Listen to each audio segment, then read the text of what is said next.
Hello students, class 11th accountancy unit 1 introduction to accounting हम लोगों ने स्टार्ट अभी तक नहीं किया है।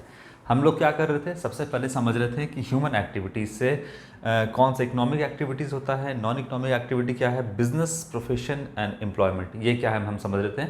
जो कॉमर्स आपका सब्जेक्ट है वो आपका बिजनेस से रिलेटेड है, इसीलिए सबसे पहले हम आपको थोड़ा बिजनेस के बारे में बता रहे हैं कि बिजनेस के अंदर क्या क्या आता है और किस तरीके से जो है कॉमर्स बिजनेस के अंदर आता है। ये तमाम बातें पहले हम समझेंगे, फिर हम अकाउंटिंग पर तो आएंगे ही। ये जितने भी सारी चीज़ें हैं आपको ये बिजनेस स्टडीज़ में भी आपको पढ़ना है, लेकिन थोड़ा हम आपको पहले समझाएंगे कि बिजनेस क्या होता है। तो फर्स्ट वीडियो में मैंने आपको सिलेबस, कोर्स स्ट्रक्चर को डिस्कस किया था और हमने ह्यूमन एक्टिविटीज़ से सेकंड वीडियो में इसकी बात की थी। चलिए, तो ह्यूमन एक्टिविटीज़ को बेसिकली दो भागों में बांटा गया है। एक है आपका इकोनॉमिक एक्टिविटीज़, थोड़ा सा रिवाइज कर लेते हैं, और दूसरा है आपका नॉन इकोनॉमिक एक्टिविटीज़, जिसमें हम पैसे कमाने की बात करते हैं, पैसे की बात करते हैं, वो आपका इकोनॉमिक एक्टिविटीज़ है। जिसमें हम पैसे कमाने की बात नहीं करते हैं वो नॉन इकोनॉमिक एक्टिविटीज़ है। तो नॉन इकोनॉमिक एक्टिविटीज़ की हम यहाँ पर चर्चा नहीं करेंगे, बात नहीं करेंगे, क्योंकि जो नॉन इकोनॉमिक एक्टिविटीज़ है उसके बात करने से हमें कोई फ़ायदा नहीं है और ना ही ये हमारे कोर्स में पढ़ना है। फिर भी आपको जानना है कि नॉन इकोनॉमिक एक्टिविटी होता क्या है, इसके बारे में आपसे सवाल पूछा जा सकता है, लेकिन फ़िलहाल इसके बारे में हमें डिस्कशन करने से कोई फ़ायदा नहीं है। हमारे मुद्दे की चीज़ है, हम जिस कॉमर्स फील्ड से हैं, बिजनेस फील्ड से हैं, तो हमें चाहिए प्रॉफिट, हमें चाहिए पैसा, इनकम, है ना। व्यापार कैसे किया जाता है और व्यापार के ये सारे ट्रांजैक्शन को किस तरीके से रिकॉर्ड किया जाता है, तो हमारा मुद्दा ये है। तो हम जो बात करेंगे वो इकोनॉमिक एक्टिविटीज़ की बात करेंगे, और इकोनॉमिक एक्टिविटीज़ में भी प्रोफेशन एंड एम्प्लॉयमेंट की हम बात नहीं करेंगे। ये सब कुछ आपको जानना है, पढ़ना है, लेकिन हम अकाउंटिंग के पॉइंट ऑफ व्यू से, अपने सब्जेक्ट के पॉइंट ऑफ व्यू से जो है वहाँ से डिस्कस करेंगे। हमारा मुद्दा बिजनेस है। तो बताइए, इकोनॉमिक एक्टिविटीज़ को बेसिकली तीन भागों में बांटा गया है, बिजनेस, प्रोफेशन एंड एम्प्लॉयमेंट। ये तीनों आपका इकोनॉमिक एक्टिविटीज़ है, यानी इसमें हम पैसे कमाने की बात करते हैं। अब इसमें है आपका बिजनेस, जो कि काम करता है सिर्फ और सिर्फ प्रॉफिट के लिए। कोई भी अगर अपना व्यापार शुरू कर रहा है, कोई भी अगर बिजनेस करना चाहता है, तो इसका मतलब है कि वो प्रॉफिट कमाना चाहता है, वो लाभ कमाना चाहता है।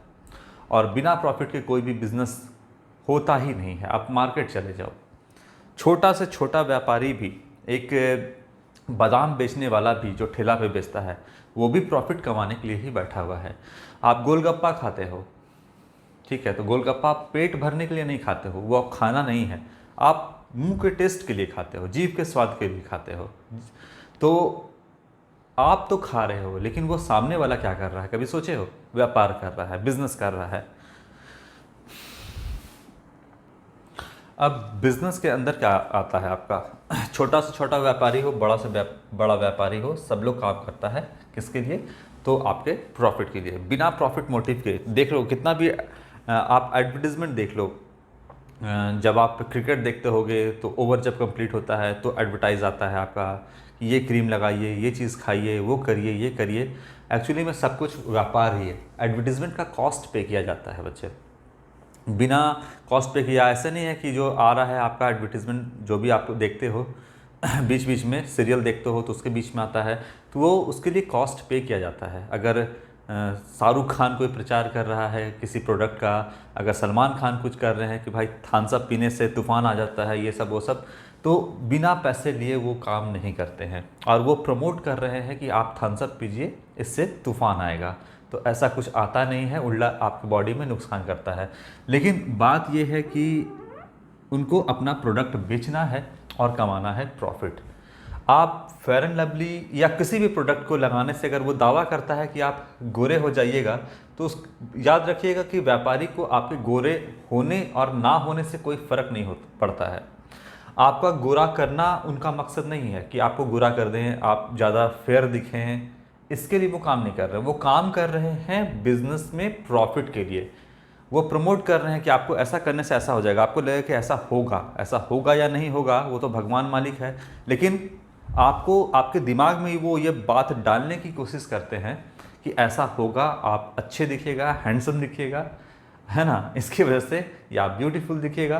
तो इसकी वजह से वो अपने प्रोडक्ट को बेचना चाहेंगे। और याद रखिएगा, छोटा सा छोटा व्यापारी और बड़ा सा बड़ा व्यापारी का बिजनेस जो है वो डिपेंड करता है सेल पर, सामान को बेचने पर। अगर वो अपने सामान को बेच देते हैं तो वो प्रॉफिट कमा पाएंगे और अपने मकसद को पूरा कर पाएंगे। वो सामान नहीं बेच पाते हैं तो वो अपने बिजनेस को नहीं चला पाएंगे।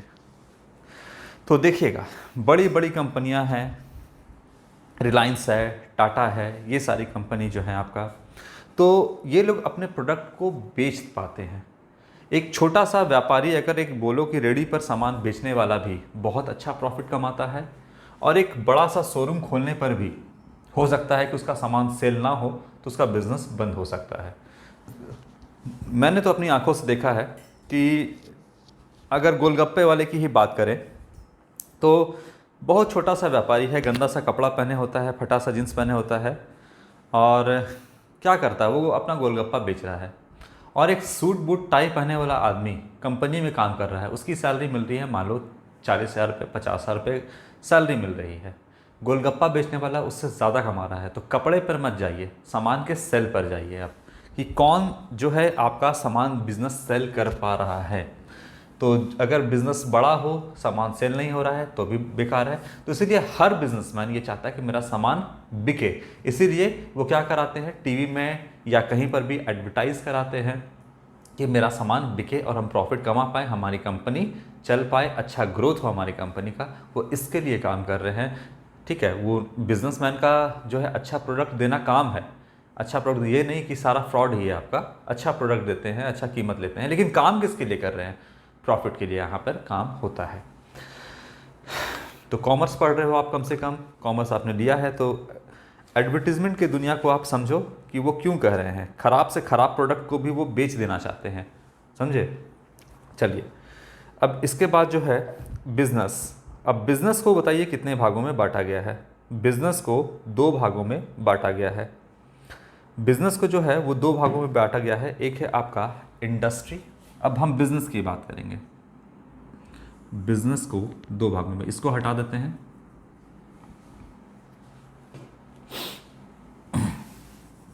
ये तो नॉन इकोनॉमिक एक्टिविटी है, आपको हम समझा दिए थे। एक है आपका इंडस्ट्री और दूसरा जो है, जो सब्जेक्ट आपने लिया है वो है आपका कॉमर्स। बिजनेस को 2 भागों में बांटा गया है, एक है आपका इंडस्ट्री और दूसरा है आपका कॉमर्स। इंडस्ट्री किसके लिए काम करता है, तो इंडस्ट्री पहले हम आपको समझाते हैं, फिर कॉमर्स पर आएंगे। आपका इंडस्ट्री जो है वो deals with the production of goods and services. Industry जो डील करता है, डील्स विद द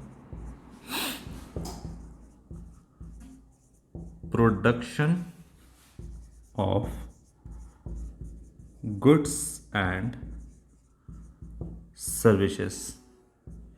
इंडस्ट्री किस में डील करता है, तो प्रोडक्शन में, यानी गुड्स के मैन्युफैक्चरिंग पर, गुड्स के मैन्युफैक्चरिंग से जो रिलेटेड है वो है इंडस्ट्री। तो बिजनेस देखिएगा 2 भाग में बांटा गया है। एक है आपका इंडस्ट्री जो कि डील करता है किससे, प्रोडक्शन से, यानी सामान के मैन्युफैक्चरिंग से। देखिए, एक तो है आपका सामान को का उत्पादन करना, सामान को बनाना, और दूसरा है आपका उसका डिस्ट्रीब्यूशन करना। तो अगर हम बात करें इंडस्ट्री की, तो इंडस्ट्री का क्या काम है, इंडस्ट्री का काम है रॉ मटेरियल से क्या करना, ये फैक्ट्री हो गया आपका, रॉ मटेरियल से क्या करना, सामान को फिनिश गुड्स में कन्वर्ट करना। अब जैसे आप कोई भी सामान देख लो, अपना टीवी है, फ्रिज है, कूलर है, एसी है, कुछ भी आप देख लो, आपका चेयर है, फर्नीचर है, तो ऐसा नहीं है कि टीवी, फ्रिज जो है, रेफ्रिजरेटर जो आप इस्तेमाल कर रहे हैं वो पेड़ पर से तोड़ दिया गया है। आप खेती किए थे या खेती नहीं भी किए थे, जंगल में उग गया फ्रिज, टीवी, और ऐसा कर दिया कि आप पेड़ पेड़ से तोड़ तोड़ करके वहाँ पर लाके फल जैसा बेच रहे हैं। जैसे आप फ्रूट्स वगैरह को नहीं बेचते हो, है ना, जो व्यापारी बेचते हैं, तो उस तरीके से भी आप टीवी, कूलर, फ्रिज ले आए थे पेड़ पे से तोड़ के। ऐसा होता है क्या? नहीं, ऐसा तो बिल्कुल भी नहीं होता है। क्या करता है कि जो भी चीज़ आप देख रहे हो, TV, fridge, refrigerator, A to Z furniture वगैरह जो सामान है, चाहे एक पानी का जग है, एक ग्लास है आपके हाथ में, वो सब कुछ पहले क्या होगा, वो सब कुछ रॉ मटेरियल के फॉर्म में होगा, है ना। वो क्या होगा, सबसे पहले रॉ मटेरियल के फॉर्म में होगा, और रॉ मटेरियल के फॉर्म में होगा तो फिर इस रॉ मटेरियल को सबसे पहले एक्सट्रैक्ट किया गया होगा, ज़मीन से या पानी से, कहीं से भी इसको निकाला गया होगा। ठीक है, इसको क्या किया गया होगा, ज़मीन से, पानी से सबसे पहले इसको निकाला गया होगा, इसके रॉ मटेरियल को। तो रॉ मटेरियल को जो इंडस्ट्री निकालता है उसे हम कहते हैं प्राइमरी इंडस्ट्री। क्या कहते हैं, इसको भी 3 भागों में बांटा गया है इंडस्ट्री को। पहला हो गया आपका प्राइमरी इंडस्ट्री। प्राइमरी इंडस्ट्री का मतलब देखिए, जो प्राइम का मतलब क्या होता है, सबसे मुख्य काम, सबसे पहला काम। तो कोई भी प्रोडक्ट आप इस्तेमाल करिएगा, कट रहा है थोड़ा सा, इसको हम इधर करते हैं। देखिए सबसे पहला क्या है आपका प्राइमरी इंडस्ट्री। अब ये करता क्या है कि देखिए, सामान का प्रोडक्शन करना है यानी मैन्युफैक्चरिंग करना है। इसके लिए प्राइमरी इंडस्ट्री ज़मीन से, हवा से, पानी से, कहीं से भी, ज़मीन से, पानी से, ये क्या करता है, रॉ मटेरियल को एक्सट्रैक्ट करता है, सामान को क्या करता है, एक्सट्रैक्ट करता है, बाहर निकालता है। तो ये प्राइमरी इंडस्ट्री का काम है। बहुत ज़्यादा डिटेल में नहीं, क्योंकि हम बताएंगे, क्योंकि ये आपको ऑलरेडी आपको बिजनेस स्टडीज़ में पढ़ना भी है, तो आप इतना मोटा मोटी बात समझिए। इसके बाद इंडस्ट्री का सिर्फ हम आपको काम समझा रहे हैं। दूसरा हो गया आपका इसमें, प्राइमरी के बाद हो गया आपका सेकेंडरी इंडस्ट्री। दूसरा क्या है आपका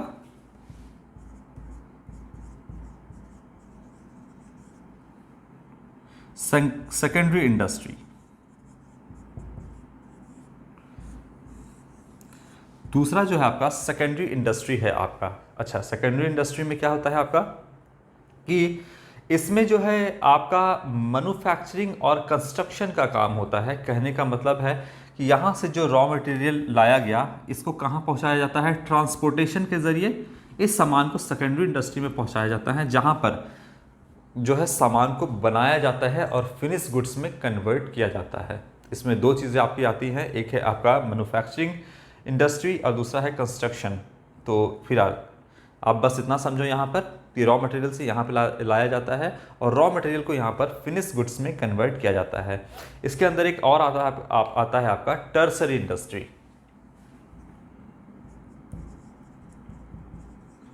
टर्सरी इंडस्ट्री जिसे हम सर्विस इंडस्ट्री भी कहते हैं।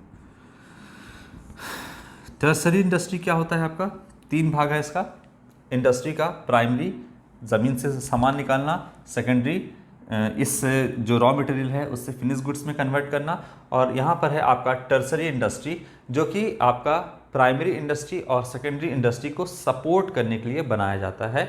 वो है आपका टर्सरी इंडस्ट्री, जिसे हम सर्विस इंडस्ट्री भी कहते हैं। ठीक है, इसके बाद आपका आता है कॉमर्स। ये तो हो गया आपका बिजनेस का एक भाग, इंडस्ट्री। दूसरा भाग क्या है आपका, दूसरा भाग है आपका यहाँ पर कॉमर्स। अब कॉमर्स में क्या है, कॉमर्स किससे डील करता है, तो deal with the distribution of goods and services. Commerce किससे डील करता है, तो deal with the distribution of goods and services. यहाँ पे आप लिखिए कॉमर्स।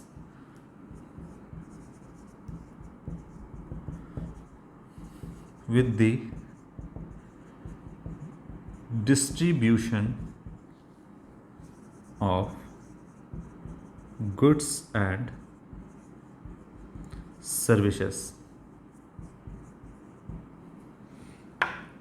अच्छा, यहाँ पर गुड्स का क्या मतलब होता है, देखिएगा समझिएगा। यहाँ भी गुड्स लिखे हैं, यहाँ भी गुड्स। गुड्स का मतलब होता है वस्तु, है ना। गुड्स का यहाँ पर क्या मतलब होता है, गुड्स का मतलब, एक गुड का मतलब होता है अच्छा, तो यहाँ पर गुड्स का मतलब हो गया वस्तु।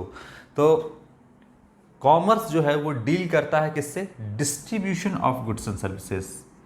इंडस्ट्री काम सामान का मैन्युफैक्चरिंग करना, बनाना, फिनिश गुड्स में कन्वर्ट करना। कॉमर्स का काम क्या है, उसका डिस्ट्रीब्यूशन करना। अब डिस्ट्रीब्यूशन करना भी कोई आसान काम नहीं है। सामान फैक्ट्री में बन करके तैयार है, अब उसको क्या करना है, पूरे जगह पर, हर जगह पर उसको डिस्ट्रीब्यूट करना है। तो आपका जो कॉमर्स में है, कॉमर्स को भी जैसे आपका इंडस्ट्री को 3 भागों में बांटा गया है, उसी तरीके से कॉमर्स को 2 भागों में आपका बांटा गया है। एक है आपका ट्रेड, देखिए 2 भागों में बांटा गया है। एक है आपका ट्रेड और दूसरा है ऑक्सिलरीज टू ट्रेड, या इसको बोलिए aids to trade, auxiliaries to trade या aids to trade, aids to trade और यहाँ पर ट्रेड और ऑक्सिलरीज या एड्स टू ट्रेड। ट्रेड का मतलब हो गया व्यापार और एड्स या ऑक्सिलरीज टू ट्रेड का मतलब हो गया जो इस व्यापार को क्यों सहायता प्रदान करता है, उसको हम ऑक्सिलरीज टू ट्रेड यहाँ पे या इसको एड्स टू ट्रेड कहते हैं। अच्छा, ट्रेड का मतलब व्यापार और यहाँ पर एड्स, एड्स का मतलब यहाँ पे देखे होगे क्या मतलब होता है, जैसे आप गाड़ी पे देखते होगे, जब भी आप गाड़ी खरीदते हो तो उसमें फर्स्ट एड्स बॉक्स होता है, first aids box. First aid का मतलब फर्स्ट, एड का मतलब, एड्स का मतलब यहाँ पे क्या है, इसका मतलब होता है सहायता करना, और बॉक्स यानी आपका जो गाड़ी में एक होता है फर्स्ट एड बॉक्स, उसमें क्या होता है, फर्स्ट का मतलब पहला, एड्स का मतलब यहाँ पर हो गया सहायता करना, ठीक है, और बॉक्स यानी जब आपका कुछ ऐसे घटना घटित हो जाए जो आपको प्राथमिक तौर पर उपचार किया करने का सुविधा देता है तो उसी को फर्स्ट एड बॉक्स बोलते हैं। मतलब ट्रेड का मतलब हो गया व्यापार और एड्स टू ट्रेड या ऑक्सिलरीज टू ट्रेड का मतलब हो गया जो व्यापार को सपोर्ट करे, ठीक है। अब ट्रेड में क्या आ गया, कॉमर्स में देखिए दो चीज़ें हैं आपका, trade and auxiliaries to trade. अब ट्रेड में आपका क्या आएगा, तो इंटरनल ट्रेड आएगा और एक्सटर्नल ट्रेड आएगा। ट्रेड में क्या आएगा आपका, इंटरनल ट्रेड और दूसरा है एक्सटर्नल ट्रेड, ठीक है, दो चीज़ आएंगे, इंटरनल ट्रेड और एक्सटर्नल ट्रेड। इंटरनल ट्रेड में आपका क्या आएगा, इंटरनल ट्रेड में आएगा आपका होलसेलर, होलसेलिंग का बिजनेस और रिटेल का बिजनेस। तो दो चीज़ आएगा आपका इंटरनल में, एक होलसेल और दूसरा है रिटेल। एक है आपका होलसेल और दूसरा है आपका रिटेल, दो व्यापार है इसमें, एक होलसेल एक आपका रिटेल। और एक्सटर्नल ट्रेड, इंटरनल का मतलब हो गया वो जो देश के, किसी भी देश के ज्योग्राफिकल बाउंड्री के अंदर जो भी व्यापार किया जाए, जैसे अगर भारतवर्ष के सीमा के अंदर जो उसका सीमा है चारों तरफ, उसके अंदर जो व्यापार किया जाता है उसको हम क्या बोलते हैं, इंटरनल ट्रेड, जिसमें आपका होलसेल हो गया और दूसरा हो गया रिटेल। तीसरा जो है, दूसरा जो है आपका एक्सटर्नल ट्रेड। एक्सटर्नल का मतलब वो व्यापार जो ज्योग्राफिकल बाउंड्री जो है आपका किसी भी देश का, उससे बाहर किया जाए। तो इसमें होता है आपका इंपोर्ट, एक्सपोर्ट और तीसरा है आपका इंटरपोर्ट।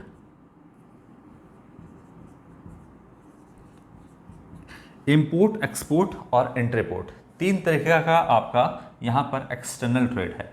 इंपोर्ट का क्या मतलब होता है, इंपोर्ट का मतलब होता है कि आप जो है किसी दूसरे देश से सामान को मंगवा रहे हैं अपने इस्तेमाल के लिए। जैसे मान लीजिए कि आप पाकिस्तान से, अफगानिस्तान से या किसी भी कंट्री से पेट्रोल वगैरह खरीदते हैं, कोयला खरीदते हैं या कुछ भी आप मंगवा रहे हैं वहाँ से अपने देश में, तो वो हो गया इंपोर्ट। अगर आप सामान किसी दूसरे देश को बेच रहे हो, किसी दूसरे देश को, याद रखिएगा देश के अंदर नहीं हो रहा है, एक देश से दूसरे देश में व्यापार हो रहा है, तो ये हो गया आपका एक्सपोर्ट। और तीसरा हो गया आपका इंटरपोर्ट। इंटरपोर्ट क्या होता है, आप किसी देश से मंगवा रहे हो सामान, लेकिन उसका इस्तेमाल करने के लिए नहीं, बल्कि किसी दूसरे देश को बेचने के लिए। जैसे मान लो आपने पाकिस्तान से सामान मंगवाया या अफगानिस्तान से सामान मंगवाया, तो आप उसको यहाँ पर इस्तेमाल नहीं करोगे, या आपने चाइना से सामान मंगवाया और आप उसको श्रीलंका में क्या कर रहे हो, बेच दे रहे हो। मतलब उसको आप पहले उसको मंगवा रहे हो और फिर उसको क्या कर रहे हो, श्रीलंका वाले के पास भेज दे रहे हो, तो इसे बोलते हैं हम इंटरपोर्ट। तो आप जो है सामान आया दूसरे देश से और इस्तेमाल के लिए नहीं, बल्कि आपने दूसरे देश को, तो फर्स्ट इंपोर्ट देन एक्सपोर्ट, उसे कहते हैं इंटरपोर्ट। पहले आप इंपोर्ट किए, सामान मंगवाए और फिर इसको दूसरे देश को दे दिए एक्सपोर्ट। तो फर्स्ट इंपोर्ट देन एक्सपोर्ट आपका क्या कहलाता है, इंटरपोर्ट।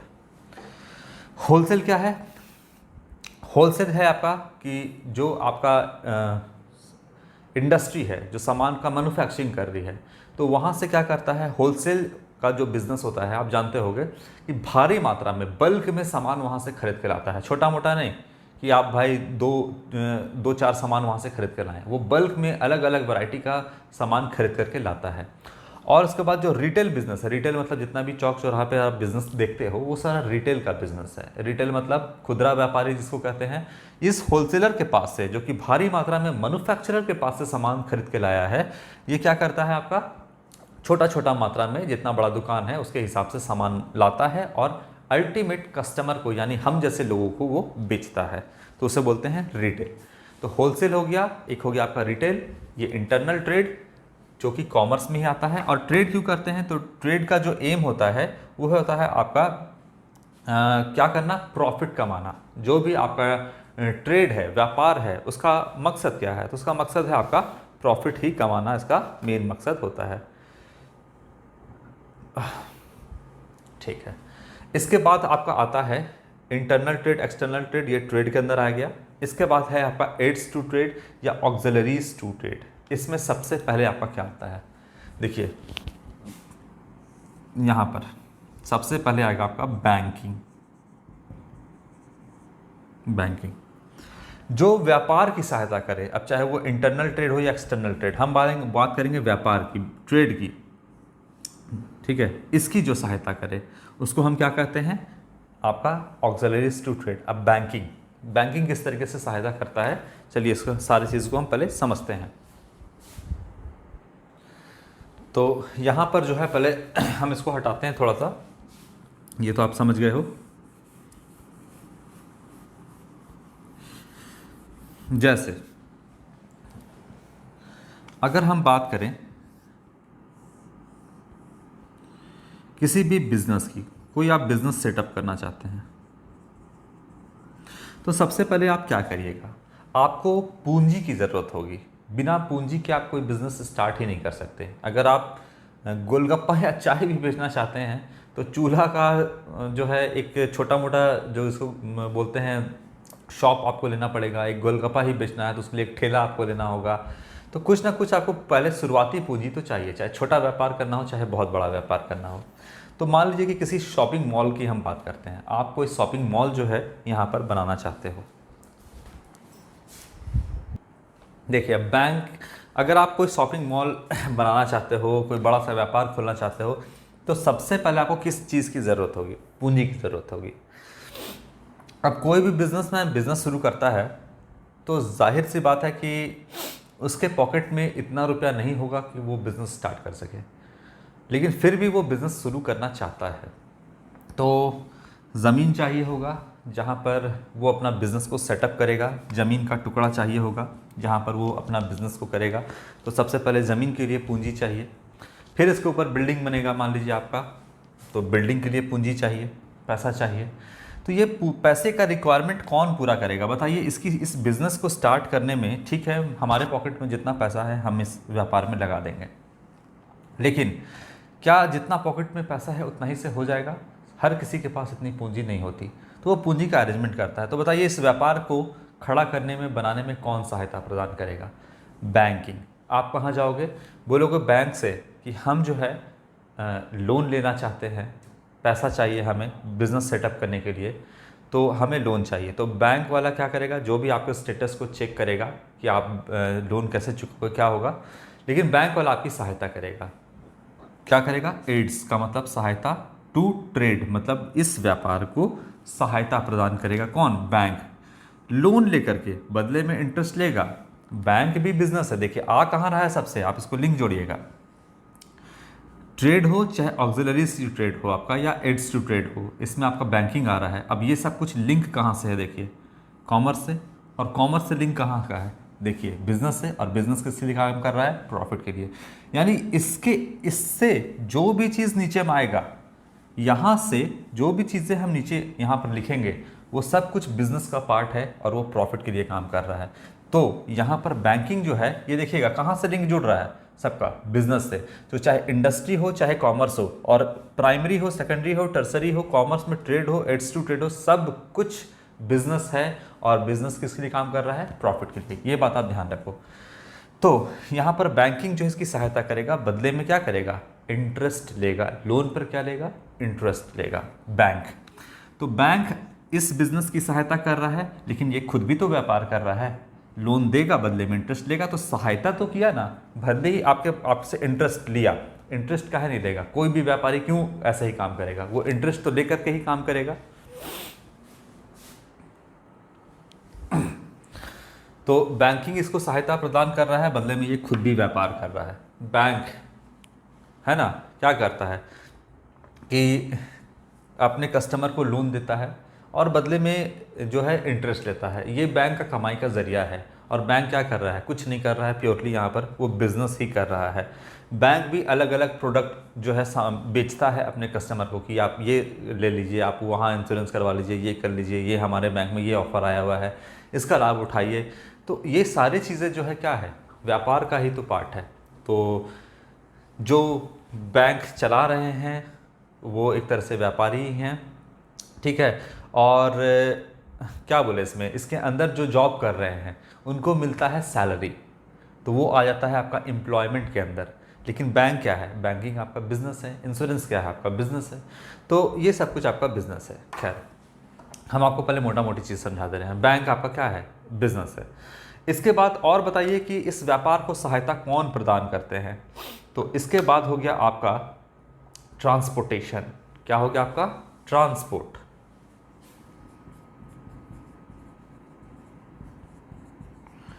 ट्रांसपोर्ट या ट्रांसपोर्टेशन। अब देखिए, ट्रांसपोर्टेशन या ट्रांसपोर्ट कैसे सहायता प्रदान करता है इसको। अब ये आपको बिजनेस करना है, बहुत सारा सामान, आप बिजनेस तो कैसे करोगे? कंधे पर तो सामान आप ढोगे नहीं। तो जितना भी बिजनेस में सामान आएगा जाएगा, रॉ मटेरियल जो भी आपका सामान लाना है, जैसे शॉपिंग मॉल में जाते हैं तो बहुत सारा सामान दिखता है, तो कौन सामान लाता है? वो सामान आपका आता है ट्रांसपोर्टेशन के ज़रिए, ठीक है। ट्रक से आता है, रेलगाड़ी से आता है, आपका जेट से आता है, एरोप्लेन से आता है, कॉमर्शियल जेट से आता है, जो भी है आपका ट्रांसपोर्टेशन। एक देश से दूसरे देश जाता है आपका सामान एरोप्लेन में, है ना। ट्रेन से एक जगह से दूसरी जगह जा रहा है, ट्रक है, छोटा मोटा वैन है, गाड़ी है, जितना चीज़ भी है, तो इस व्यापार की सहायता कर रहा है। बदले में भाड़ा तो ले रहा है वो, ठीक है। आप कहीं भी जाओगे, कुछ भी करोगे, भाड़ा तो दोगे, लेकिन सहायता तो दे रहा है ना आपको, सहायता तो प्रदान कर रहा है ना बिजनेस को। सामान लाना, सामान पहुँचाना, ये सब कुछ आप काम एक आदमी कर नहीं सकता है, तो ट्रांसपोर्टेशन का ज़रूरत होगा। तो ये भी व्यापार को सहायता प्रदान कर रहा है, इसीलिए ये भी किस में आएगा? एड्स टू ट्रेड या ऑक्सिलरीज टू ट्रेड में आएगा, जो इस व्यापार की सहायता कर रहा है। तो एक हो गया आपका बैंकिंग, दूसरा हो गया आपका ट्रांसपोर्टेशन, तीसरा हो गया आपका यहाँ पर इंश्योरेंस, या लिख लो वेयर हाउस। वेयर हाउस, तीसरा क्या हो गया आपका? Warehouse. अच्छा, अब बताइए कि वेयर हाउस जो है वो क्या होता है? इसको ठीक से लिखते हैं, वेयर हाउस या वेयर हाउसिंग आपका। देखिए, आप जब शॉपिंग मॉल में जाते हो या किसी भी शॉप में जाते हो तो बोलता होगा कभी कभी आपको, देखिए कि चलिए हमारे वेयर हाउस में, वहाँ सामान रखा हुआ है। तो व्यापार में बहुत सारा चीज़ या सामान ऐसा होता है जो अगर आप खुले में रख दीजिएगा तो वो ख़राब हो जाएगा। जैसे अगर मान लीजिए सीमेंट की बात करें, अगर आप खुले में रखिएगा, पानी पड़ जाएगा, वो ख़राब हो जाएगा। तो बात कर रहे हैं वेयर हाउस की। जो भी व्यापारी व्यापार कर रहा है वो अपने सामान को सेफली स्टोर करके रखना चाहता है। तो बहुत सारा जो बड़ा बड़ा व्यापारी है, जैसे रिलायंस है, टाटा है, उनका अपना बड़ा बड़ा वेयर हाउस होता है, सामान का मैन्युफैक्चरिंग होता है ना। और वो क्या करते हैं, उस सामान को वेयर हाउस में सुरक्षित रखते हैं। लेकिन हर किसी के व्यापारी के पास अपना खुद का वेयर हाउस नहीं होता है, वो रेंट पर जो है अपना सामान वहाँ पे रखते हैं। तो वेयर हाउस क्या है कि जो जहाँ पर सामान को सुरक्षित रखा जाता है, तो बड़ा बड़ा वेयर हाउस, गोडाउन होता है, वहाँ पर रखता है। जैसे अगर आप अपने शहर में देखिएगा तो इसमें जो सब्जी मंडी का जो सामान होता है, क्या कोल्ड स्टोरेज उसको बोलते हैं। तो कोल्ड स्टोरेज जो है आपका, उसमें सामान को सुरक्षित रखा जाता है, आलू प्याज वगैरह को। तो वो भी एक तरीके से सामान सुरक्षित। तो आप सोचते हो कि सामान कहाँ से आता है, जो मंडी में आ रहा है आलू प्याज, तो पहले वो कोल्ड स्टोरेज में वहाँ पे रखा रहता है, वहाँ से सामान वो लाते हैं, वहाँ पे वो सामान सुरक्षित रहता है। तो वेयर हाउस हो गया जो कि आपका सामान बनता है उसको सुरक्षित रखने के लिए। तो ये भी क्या है, व्यापार को सहायता प्रदान कर रहा है, इसीलिए वो एड्स टू ट्रेड या फिर आपका ऑक्सिलरीज टू ट्रेड में आता है। इसके बाद क्या है, इसके बाद है आपका इंश्योरेंस। इसके बाद आप रख लो इसमें क्या, इंश्योरेंस। इंश्योरेंस क्या है देख लीजिएगा, जो भी है आपका, बैंकिंग है, ट्रांसपोर्टेशन है, वेयर हाउस है, चाहे इंश्योरेंस है, ये सब कुछ किसके अंदर आ रहा है तो आपका इस ट्रेड को, व्यापार को सहायता प्रदान कर रहा है, लेकिन ये खुद में अपने आप में भी व्यापार कर रहा है। तो यहाँ पर है आपका इंश्योरेंस। इंश्योरेंस क्या हो गया कि आपका व्यापार का इंश्योरेंस कर देता है, बदले में अगर आग लग जाए या सामान चोरी हो जाए तो जिस चीज़ का भी आपने इंश्योरेंस जिस टर्म्स एंड कंडीशन के तहत करवाया होगा, तो इंश्योरेंस कंपनी क्या करती है, आपका अगर कोई लॉस होता है बिजनेस में तो उसकी क्षतिपूर्ति करती है, कॉम्पनसेशन देती है। तो ये भी इंश्योरेंस क्या कर रही है, व्यापार की सहायता प्रदान कर रही है। जैसे आप देखोगे कि गाड़ी, बाइक वगैरह का आप या 4 व्हीलर का इंश्योरेंस करवाते हो, लाइफ इंश्योरेंस करवाते हो आप, तो इंश्योरेंस कंपनी किस तरीके से आपसे प्रीमियम लेती है, प्रीमियम में लेती है मतलब इंस्टॉलमेंट में आपसे पैसा लेती है, मंथली या ईयरली आपसे प्रीमियम लेती है। मतलब क्या है, मतलब है कि आपसे इंस्टॉलमेंट में जो भी जितना भी रकम का आपने करवाया है इंश्योरेंस, उसका पैसा लेती है इंस्टॉलमेंट में, जिसे हम प्रीमियम कहते हैं। तो मान लीजिए आपने लाइफ इंश्योरेंस करवाया और 1,000 रुपया आपसे वो महीना लेती है प्रीमियम के तौर पे, तो 1 साल में कितना लेगी, 1,20,000 रुपये। और लाइफ इंश्योरेंस में आपका कवरेज था कि अगर आपको मान लीजिए कोविड हो गया तो उसके लिए इंश्योरेंस है कि आपका मेडिकल का खर्चा देगी। मान लीजिए कि आपको कोई व्यापारी हो गया, दिल का बीमारी हो गया या कोई भी आपका ऐसा रोग हो गया, तो उसमें जो है वो क्षतिपूर्ति देगी, उसका इलाज, आपका इलाज इंश्योरेंस करवाएगी। तो क्या आप इंश्योरेंस लेते हो तो क्या बीमारी पड़ जाते हो? ऐसा तो नहीं है कि आपका किडनी फेलियर हो गया, लंग्स फेलियर हो गया या फिर आपको कोविड ही हो जाएगा, ये भी इस बात की भी गारंटी नहीं है। लेकिन आप सालाना 1,20,000 रुपये इंश्योरेंस कंपनी को दे रहे हैं, बदले में आपको ना ही कोई बीमारी हो रहा है, ना ही कोई कोविड हो रहा है, सालों साल ऐसे निकलता जा रहा है। तो 1,20,000 रुपये तो कमा रही है ना आपसे।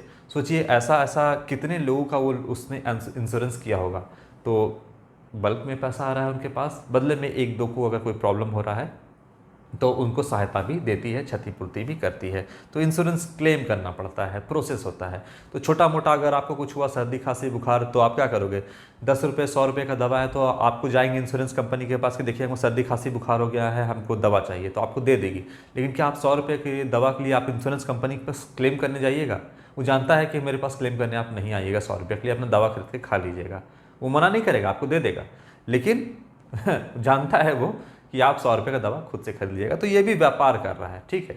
लेकिन व्यापार का इंश्योरेंस जरूरी क्यों है? क्योंकि अगर ह्यूज लॉस हो जाता है, मान लीजिए करोड़ों का व्यापार आपने शुरू किया और इंश्योरेंस नहीं करवाया है, तो फिर क्या होगा? होगा ये कि आपका जो व्यापार है वो दोबारा उतना पूंजी लगा के आप खड़ा नहीं कर पाओगे। तो इंश्योरेंस भी यहाँ पर सहायता प्रदान करती है, बदले में जो है वो प्रीमियम से अपना पैसा कमाती है।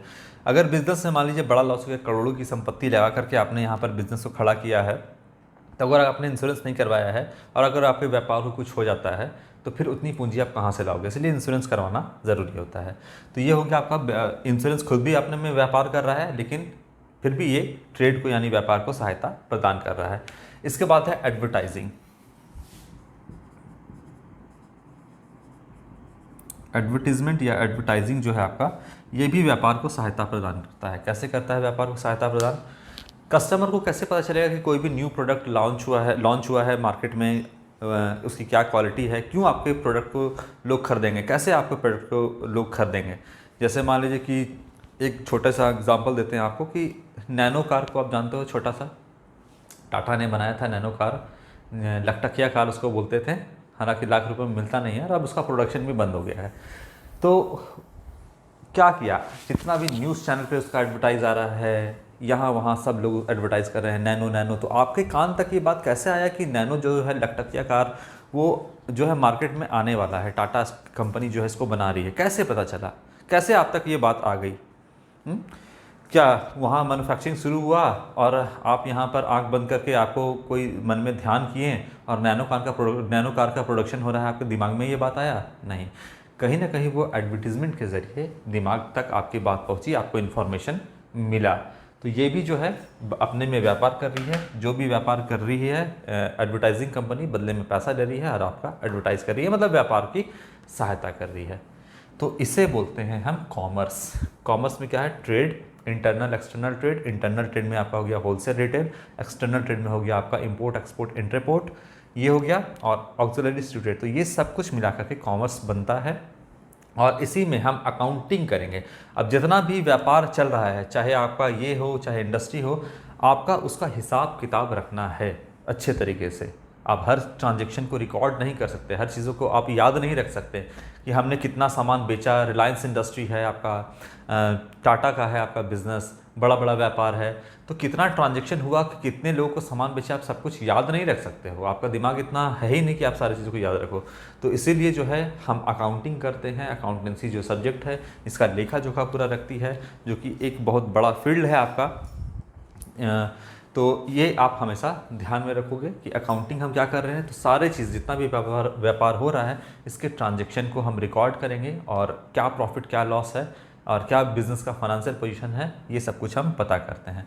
तो कॉमर्स अगर डेफिनेशन की बात करो तो commerce is the sum total of all those economic activities which are concern with the transfer of goods and services from producer to consumer. यानी कॉमर्स का काम है कि जो सामान मैन्युफैक्चरिंग हो गया है उसके डिस्ट्रीब्यूशन का काम आपका कॉमर्स का है। ठीक है, तो अब नेक्स्ट वीडियो से जो हम स्टार्ट करेंगे वो हम आपका unit number 1 introduction to accounting. Actually में हम अब इस चैप्टर पर, इस यूनिट पर आएंगे। तो यहाँ तक मैंने आपको समझा दिया है, ये चीज़ आप आगे डिटेल में भी पढ़ोगे। Thank you.